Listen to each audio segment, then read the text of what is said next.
Hello and welcome to the latest episode of Off the Fence, brought to you in association with BoyleSports, of course, on all the At The Races digital platforms. And this is the last of our Brucey bonus episodes we've been bringing you ahead of the major spring festivals. And of course, on this show, we are looking ahead to the Punchestown Festival, a whole week of competitive racing action to round off the National Hunt season. God, end of a long week, guys. But we roll on. And we're going to be looking ahead to Punchestown. Now, of course, we're recording this on a Sunday night. And so we have declarations for the Tuesday. And then after that, we'll just be looking at the Grade 1 races that we have anti-post betting for, all courtesy of BoyleSports, of course. And I get to do this in the company of, as always, Barry Geraghty and Tony Keenan. We're at the end of the season, Tony. How have you enjoyed this National Hunt season so far? I think it's been okay. I think Willie Mullins' domination has plenty of downsides, but there are times you just have to sit back and say, like how the hell has he done it? He went to Ayr with.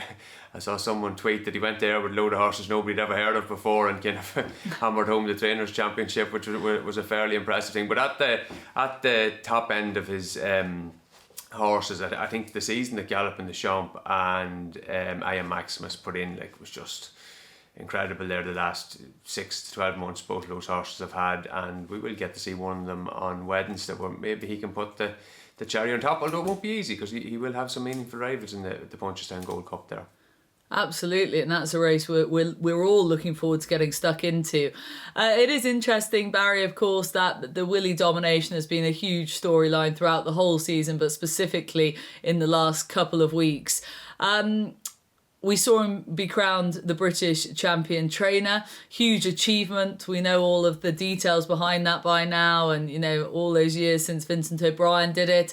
But the bottom line is, do you think it's healthy, I suppose, for the sport for it to carry on in this vein, as it looks as though it will, with Willie Mullins so far ahead of the rest?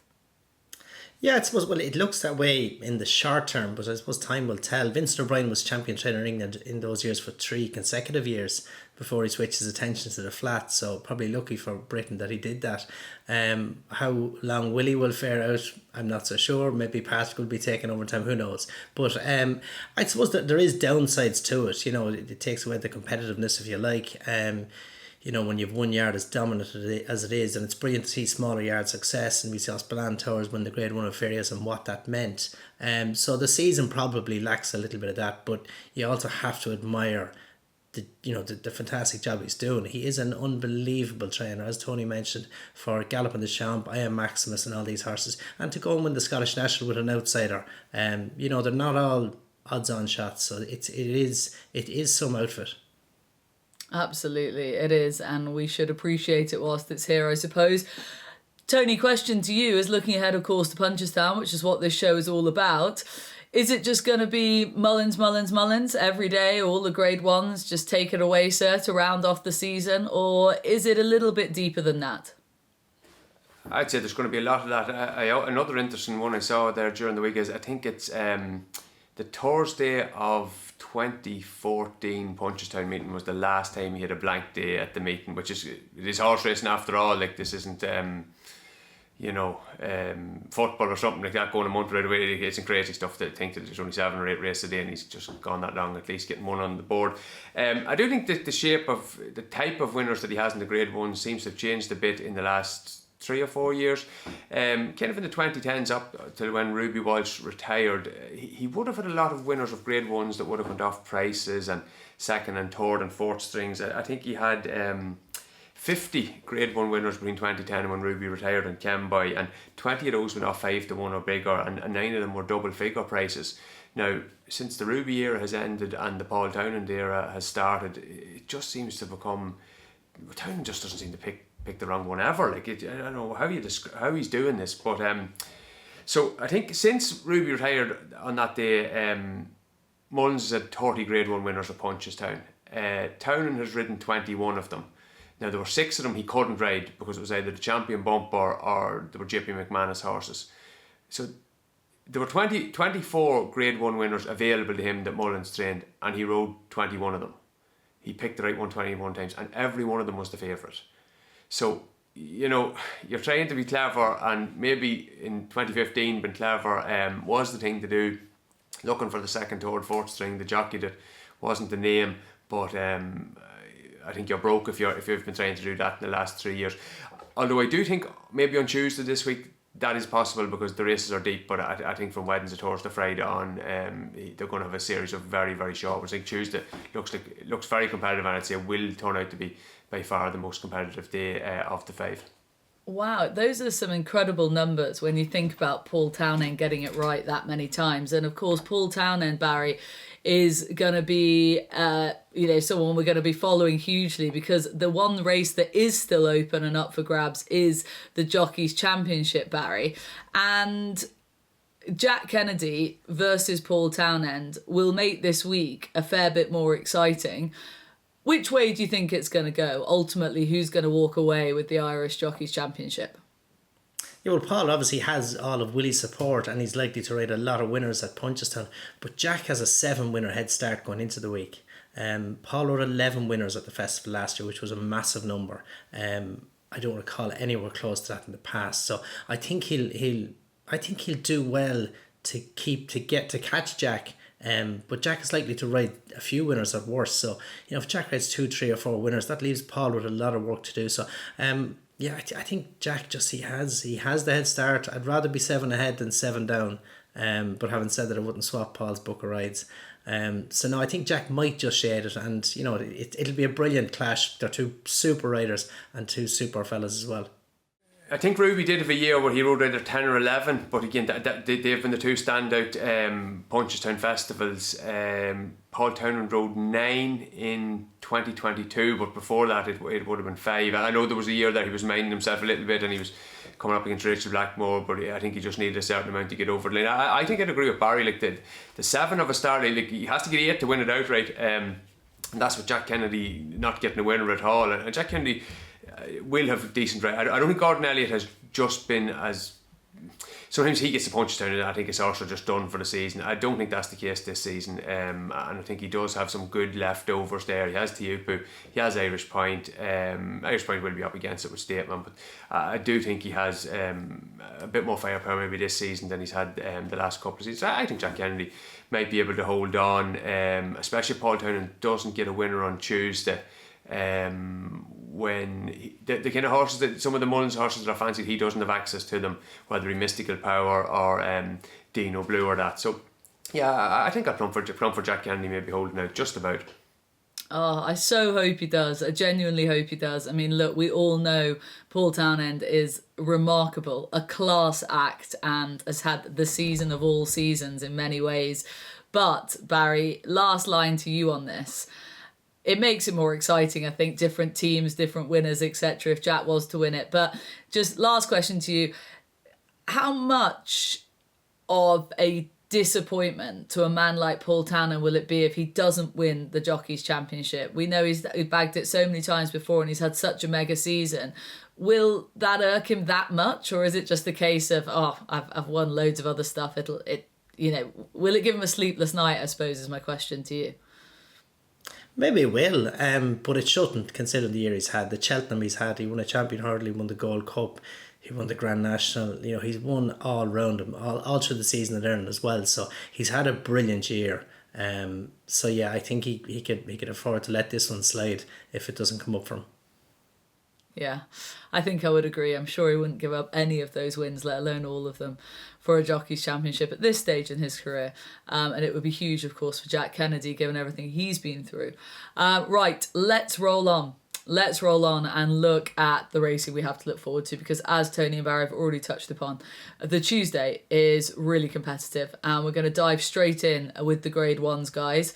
Tony, I will come to you first for the Champion Novices Hurdle. Now this is over the 2 miles and just the half a furlong, and wonderfully we get the Supreme all over again. Slade Steele is 5-4 with BoyleSports currently, taking on Mystical Power, who of course we've seen since at Aintree at 5-2, Tully Hill in there at 6-1. Those are your top 3, and all of them bringing in the Triumph Hurdle form line with Mystical Power in the Aintree form line. So which way is it going to go, Tony? Yeah, I'd say Slade Steel is a bad favourite. I don't really like Henry the Bromhead horse coming back to Punchestown. I think they tend to peak more so at Cheltenham, and I think with this horse coming back to a more speedy track, it might just find him out. It was Stamina that won in the race in the Supreme. The ground at the moment is good to yield. Now there is going to be rain forecast, I think, through Monday and maybe early Tuesday. So I'd say it's possible looking at yielding to soft maybe on Tuesday and then drying out for the rest of the week. So they're probably going to get the softest ground on Tuesday, but I still don't think it'll be soft enough for this lad. I think it was heavy when he was winning the Supreme, the slowest Supreme I think at the last 20 years or whatever it was. So I'd be keen to take him on. Mystical Power's pretty solid. He's one that would prefer maybe the bit of nicer ground. Punchestown's a track that'll probably suit him well. Certainly think it'd suit him more than Firefox, who's kind of a strong staying 2 miler. Just the issue with both of those is that they're coming back from Aintree, and what has that taken out of them? I think I'm going to chance a couple of outsiders here. Both Willie Mullins trained. I think Asian Masters overpriced there at whatever he is, 16 to 18 to 20 to 1. He was not that far behind them in the Supreme. He had a wide trip in the Supreme. Now I think there's a fair chance you're going to get that again with the claiming jockey who's unable to claim riding in the race. But this is a smaller field, and he may be able to get a bit tidier of a position. He travelled well for a long way there, and he's proven a bit on nice ground. I think he's going to prove better going up to 2.5 in time, but I think the price, especially the place part of it, looks well overpriced. And I also think the one down the bottom, Fun is overpriced. She is probably, her price has been impacted by the fact that she's coming off apparently bad run at Fairyhouse. She just patently didn't stay the trip in the Grade 1 there at Easter time. I'd say the trip stretches her anyway, but they went a mad gallop too and just didn't last it. Her previous form at 2 miles, she really should be unbeaten in her 4 starts at 2 miles this season over hurdles. I don't think taking her Nace form, literally beating Mirror West is the way to go. I don't think he's at his best kind of dropping in, taking lead, but she was still kind of really impressive. And with the £7 allowance, I could see her outrun the odds too. So yeah, I'd be happy enough taking a chance on the 2 of those. And I would be fairly strong against the favourite here. I just don't think it's a suitable test for him. Okay, fun with the new hood on as well, and Asian Master then for Tony. Barry, are you in agreement with Tony that we're against the favourite here, not to back up the Supreme form? I am, yeah, definitely. As Tony mentioned, he won on heavy ground, yeah. So it was a real proper test of stamina. I don't think Mystical Power, who travelled well into the race and for me just didn't get home brilliantly, I don't think he was suited by this ground. I also think Mystical Power has improved run on run. So the better the ground as well, the better for him. He beat Firefox at Aintree. It was a good performance. I think Firefox, who hasn't had it, albeit he's been busy through the festivals, he hadn't run from the Lawlers to Cheltenham, so he had 2 months off there on the run to Cheltenham, so that might help him as well, just get over Aintree. But I think Mystical Power, they wouldn't bring him back here. I know JP and Willie wouldn't bring him back here unless they felt he bounced out of Aintree, and I think it was a good performance. He was a solid winner at the death. So no, I think he could be the one to beat here, right? And I'd have Firefox. I would keep a little eye on as well too. Okay, different views then, but the one that everyone is agreeing with is that we're not with the favourite. On we go to the 2 mile champion Chase, and again, deep race this, because we've got Dino Blue up at the top of the betting, 7-4 currently with BoyleSports. But Captain Guinness is in there off the back of the, I don't know what you want to call it, fortunate champion Chase win at the festival at 100-30. Banbridge dropping back in trip, ground conditions to suit at 4-1. Gentleman Demi 11-2. We know what he can do when he gets the right conditions. Saint Sam in there a little bit bigger as well. Dysart Dynamo, bigger prices there afterwards. Tony, I'll once again start with you here. This is a race you can have a view in, right? Like, I mean, are you with the mare at the top, Dino Blue, or you're against her? I'm not very strong on this race, but I would lean towards being with her. She turns up at these races. Her record over fences is next to flawless. She either wins or she comes second, and the horse or mares that beat her, have reasons. They've a wee bit more class for the trip, suiting them a little bit better. She's just been excellent all season. She's beaten a few of these already. Gentleman to Me and the likes of these, and Field Door, and so on and so forth. So that, I think she's pretty solid. She's the type of one that Willie Mullins turns up with at this meeting and just tends to win. I would agree, but I think Barry makes a very good point actually there with Mystical Power, and Dino Blue is the same. Like, they have roughed off Magsborough and Factified completely. Like, they were never even entered in their respective obvious grade one. So the fact that McManus Demar turning up with these two, having a relatively busy seasons, what we saw again at the weekend with the Willie Mullins horses, busy seasons is relative because they don't tend to start off till mid-late November, and they're well able to run to their form there at Ayr and Sandown and so on. And obviously it's been the same at Punchestown over the few years, right? Yeah, I think she's a fairly solid favourite. Yeah, and that tactic, I don't know if it was just this year, maybe I'm wrong, but it felt as though they were even slower to start this season than they have been previous seasons. Few of them being beat, just not quite there first time up, and that longevity for the season is going to surely pay dividends this week at Punchestown. Barry, over to you for this. Dino Blue is pretty short at the top. Is there anything else elsewhere that represents some value that maybe is a bit forgotten because of the focus at the top? Yeah, well, Banbridge has shortened up the last few days and runs the first time cheek pieces. Now, he was a winner over 2.5 at Kempton, and you could say 2 mile is a little bit on the sharp side from him, but there is potentially a good bit of pace here with Mascara, Dysart, Dynamo and Gentleman to Me. Any of those go forward, so the better the gallop, the better for him. But Punchestown is a big circuit, big fences. That's really going to suit him. You know, Kempton's a sharp track. It was 2.5 mile, but it's sharper than ideal for him. So I think Banbridge could run a big race, but the mare is the one to beat. I think the 2.5 mile on soft ground at Cheltenham, I wouldn't say she didn't get the trip, but just that style of racing I don't think suits her. I think she's better off going hard over 2 miles. She's a high cruising speed. She's a quality mare, so she is the one to beat. But I would like Banbridge. I'd expect him to run a big race. Yeah, he's a bit of a favourite of mine as well. I'd like to see him bounce back to something near his best with that preferred ground angle as well.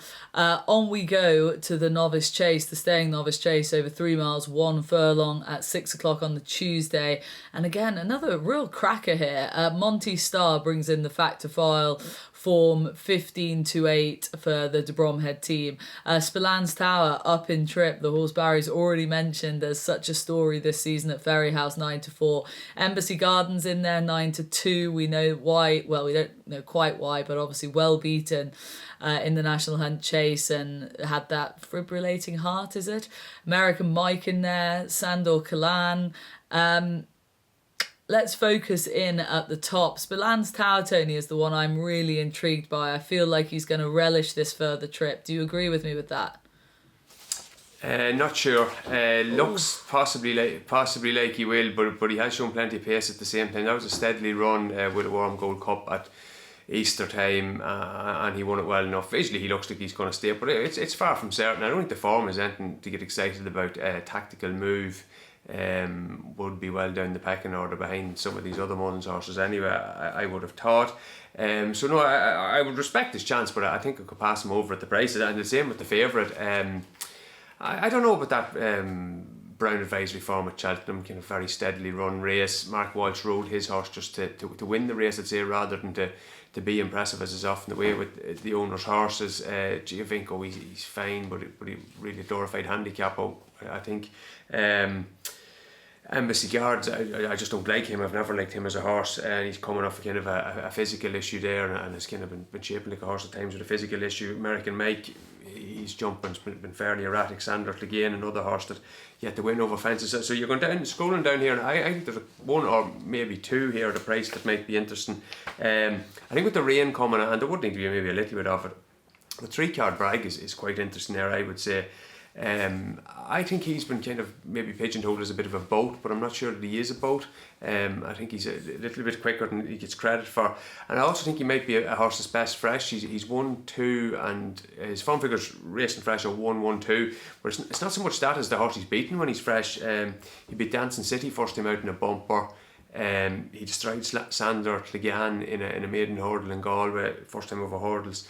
And then he was second to Corbett's Cross in Ferryhouse in a very hot beginner's chase when Corbett's Cross had a run on him. So I think that's a possible angle with him. I think the other thing with him is he does tie in quite closely with Monty's Star. I thought in Punchestown he just didn't jump as well as he could. I wonder just that he backed up a little bit quick after Fairy House, and there's being fresh a thing with him.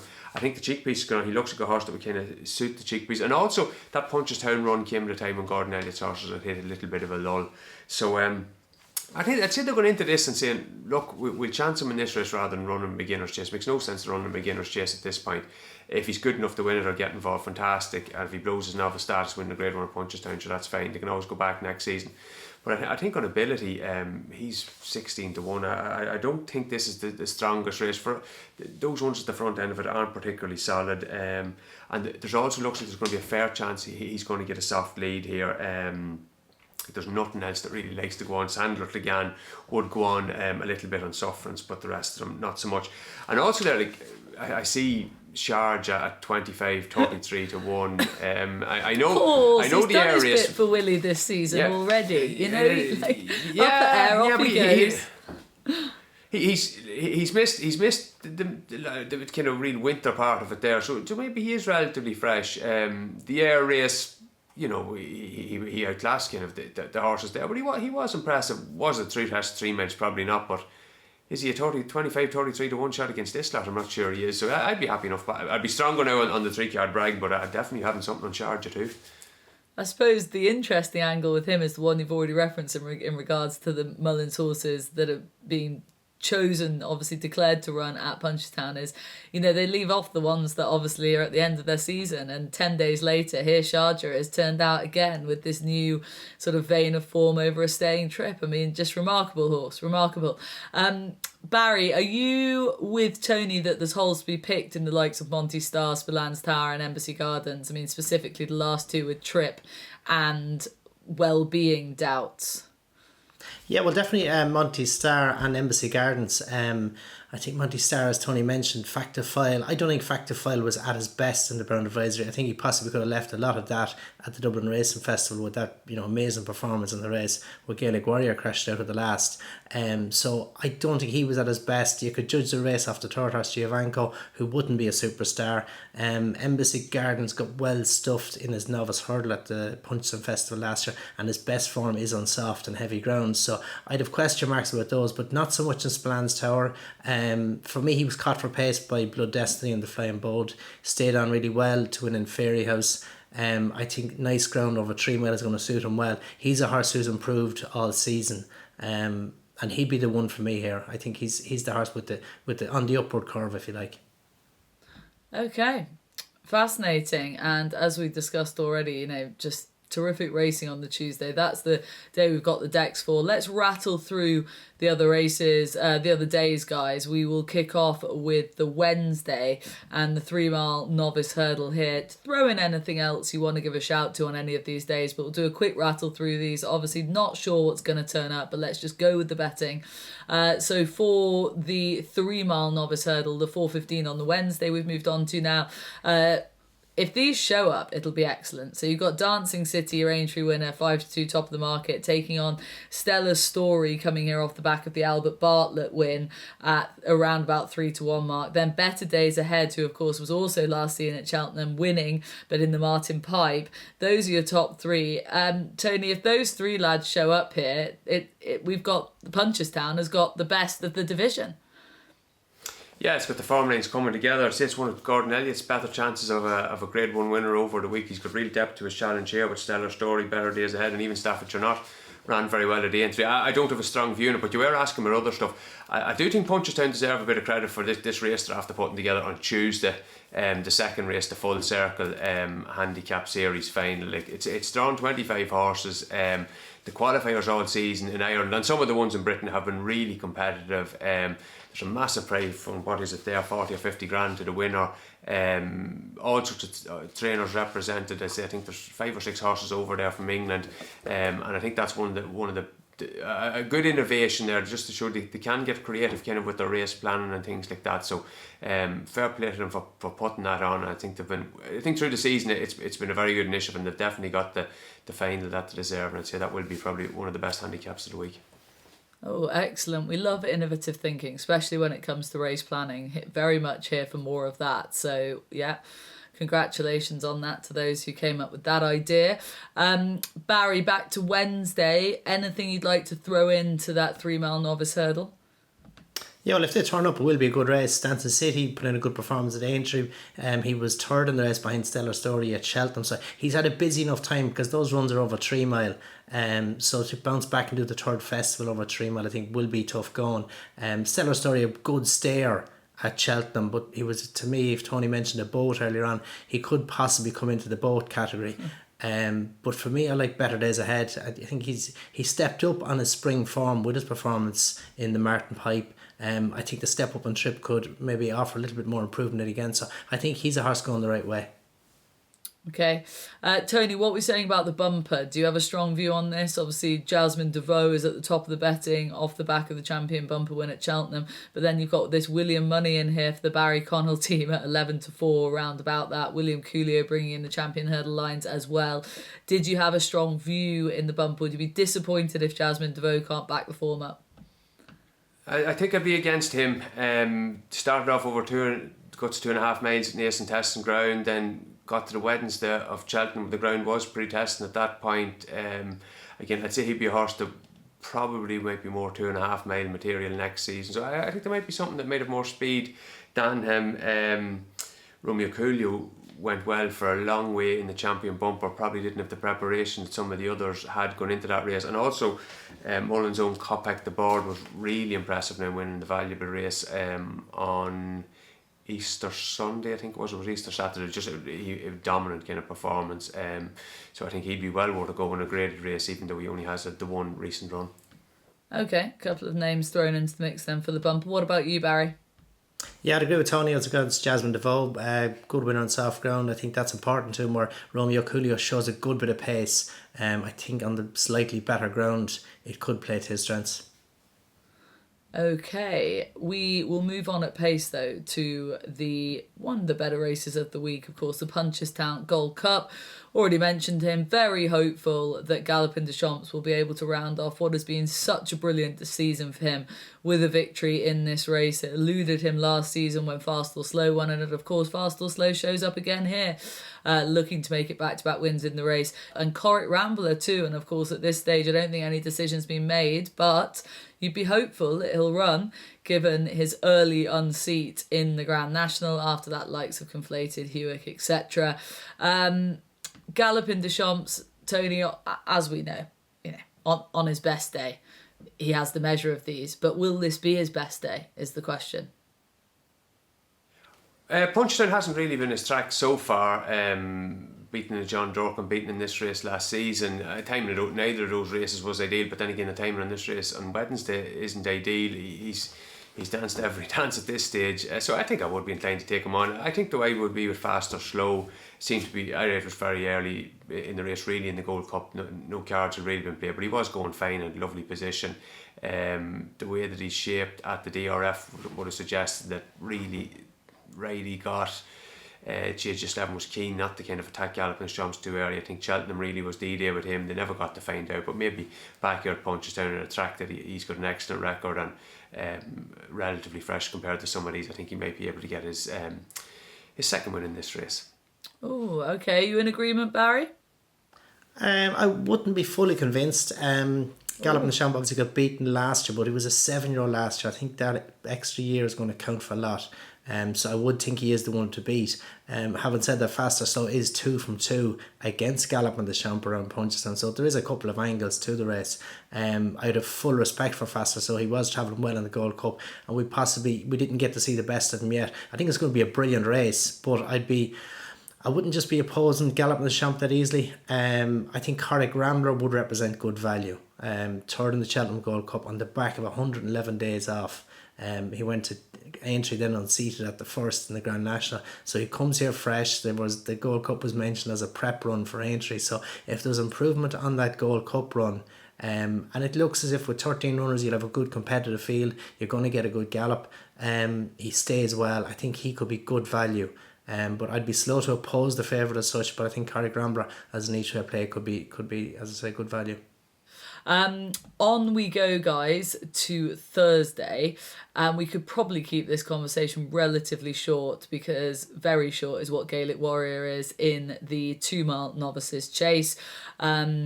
If he comes here, if he shows up, of course, he's very short priced at the top of the market against the likes of Blood Destiny, Mr. Policeman, Ilete Toms, all from Willie's Yard, Herculean de Soy, Uncle Phil. I mean, literally everything in the top, I don't know how many that was, 8 in the market are from Willie's.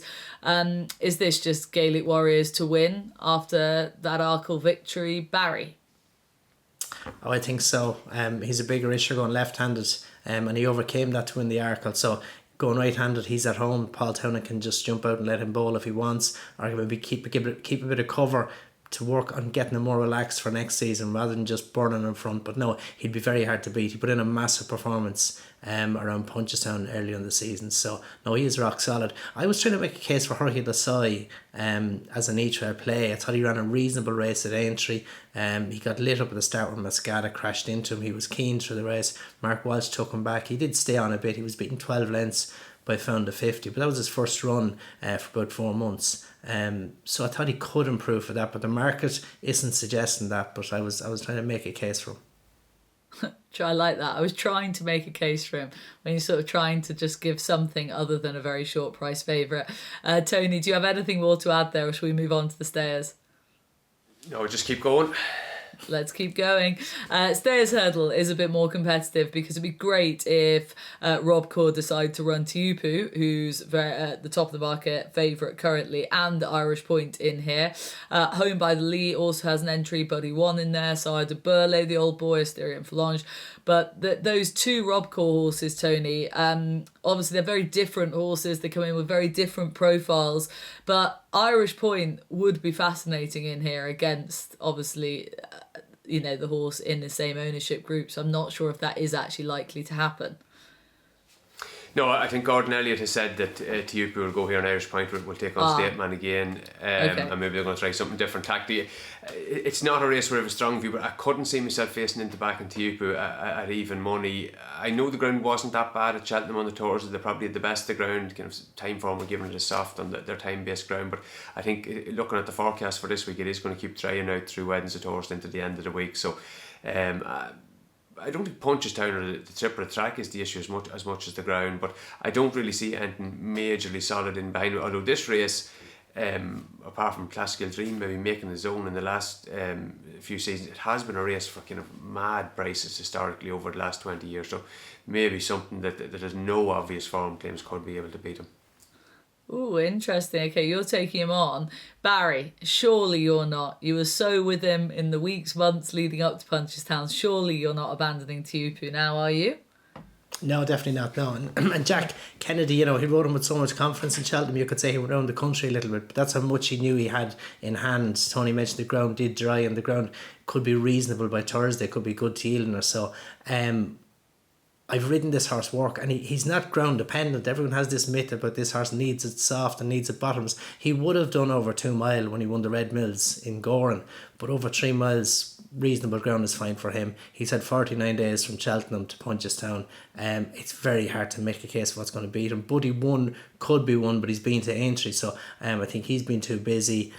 Now Home by the Lee has been a little bit disappointing in recent runs, has been making hard work of things. So I think Tiupu does. He's rock solid, and probably if you're looking at the short price favourites, he's probably better value for me because he has so little to beat, I feel.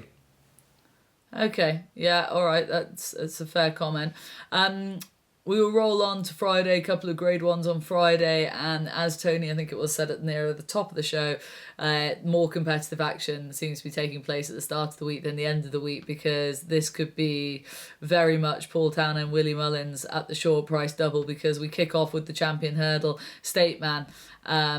We all know his credentials. You do not need me to rattle through that. And Tony, you've just mentioned there that Irish Point will be taking him on again with different tactics. I don't know what tactics you try and beat Stateman with, do you? I don't really. Again, I think Friday and Saturday you're going to have the Stateman, Ballybourne, Lossiemouth all very hard to beat. They're not really races to be too stimulating for me to talk about, trying to guess what's going to come second. It often isn't the second best horse that somebody's horse is ridden to be second, but no, I can't see any of the 3 of those getting beaten. There's plenty of handicaps and other races on those cards that will be interesting when we do get the final entries on Tuesday for those cards. Yeah, absolutely. We can look forward to those, but that probably does just about wrap up proceedings because, of course, there's Stateman in the champion hurdle and there's Ballyburn, as Tony's just said there, in the 2.5 miler on the same day, Lossiemouth in the mares the following day, all just incredibly short price, Barry. I suppose let's put a bow around it all and throw it to you with, if one of the three was to get beat, who would it be? I suppose Stateman was the one who was underwhelming at Cheltenham, and they said he didn't perform brilliantly there last season. Paul Townend said he wasn't at his best, so maybe it's just a Cheltenham thing with Stateman, because to me he didn't run to anywhere near of his Dublin Racing Festival form or what we saw at Christmas, or even at Punchestown last year. So if he reproduces that, he's vulnerable, but it will be hard to beat him. Ballyburn is hard to say he's going to be beaten. He's been so impressive, and Lossiemouth, to me, if she lined up in the champion hurdle, she would beat Stateman, I feel. Oh, bold shout. And they keep promising us that that's what we're going to get next year, but I'll believe it when I see it, to be honest with you boys. Hopefully we do see it, but I'm not convinced that's the route they'll go. But anyway, time will tell. Barry, do you have anything more to add for the Off the Fence viewers as a sign-off gift to them for any of the other days of Punchestown, or anything else to comment on at this stage? Well, I think the champion 4-year-olds, Bottler's Secret, who didn't go to Cheltenham, he was very impressive. At Naas in a listed race, he was workmanlike to win at Farias at Easter, but he was running with first time cheek piece as well, so I think that suggests his personality. He's a bit lazy, but he does get the job done. And to me, going in fresh into the champion 4-year-old against Cargees, who ran very keen at Aintree and was very empty from the last, it's a good quality race. But I think Butler Seeker is a horse. He's in the right sort of form at the end of the season, and he's a horse on the up, so no, I would like him. I was about to just write off that juvenile grade 1, wasn't I? I was just putting a line through that. Tony, mad when you're looking at the race cards here, and I'm looking at that grade 1 juvenile, as Barry's just spoken about there, on the Saturday. And of course, we'll be watching the classic over here. We'll be 2,000 guineasing. I mean, it's a mad time of year, isn't it? Do you have any closing remarks for the viewers out there? No, on that race, that race is quite interesting. Bottler Secret has been very likeable in his 2 wins so far. I just wonder, is he quite ground dependent? On the flat he would have been. I just wonder if it really dries out by Saturday how well he coped with it. Cargees, I would agree with Barry. Like, she's getting worse now the way she's racing, getting keener and keener at this point now. I was getting very disappointed the way she raced in the entry as much as that. So I just wonder, would that race be set up for something to come at a price? I think Calaconte might be a little bit better than she showed at the DRF. Her previous form was working out well. They've given her quite a break. But on the subject of the flat, like, how much of a certainty do Ballydoyle think this City of Try is? Like, they're putting out videos of them working and this type of stuff. Like they must think this thing is gone by. Like, the way, like, this has never happened before. Usually it's all play it down. Like, but this, the sales brochure written already here with this lad. I know it will, and there are some decent horses in it. Like Ghost Rider there looked really good at winning at Newmarket and kind of at the back end. So yeah, I don't know. It's not a complete penalty kick, and I'm sure there will be plenty of others that will turn up. These skinny ones I've had for the guineas before that. They tend to be kind of boom or bust. Like, I know they probably had the 2 best horses in it last season, finished last and second last, and afterwards did come out and prove themselves at sprint trips and stepping up to 1.5 miles. But yeah, geez, the vibes, it couldn't be any stronger for them. I know, you referenced the videos they've been putting out. That piece of work video is an extraordinary bit of out of character social media from Team Ballydoyle and Coolmore, and I'm here for it. I'm definitely not poo-pooing it. I'm very much here for it, but like you say, it just oozes this level of confidence not seen before. Absolutely fascinating. But unfortunately, Tony, I don't get to do a show with you where we get to look at the flat season. Maybe that'll be to come down the line, hey. But for now, this is the end of season 4 of Off the Fence. We've survived 4 seasons. Listeners and viewers mainly out there, thank you so much for staying with us throughout the course of the season. I hope you've enjoyed these bonus episodes. Of course, all of it brought to you courtesy of BoyleSports, and we very much thank them for their support and the offers and everything they've thrown at the show throughout the course of this season and last season. On to the next, hopefully we shall go. But for now, thank you very much for watching. That was Off the Fence.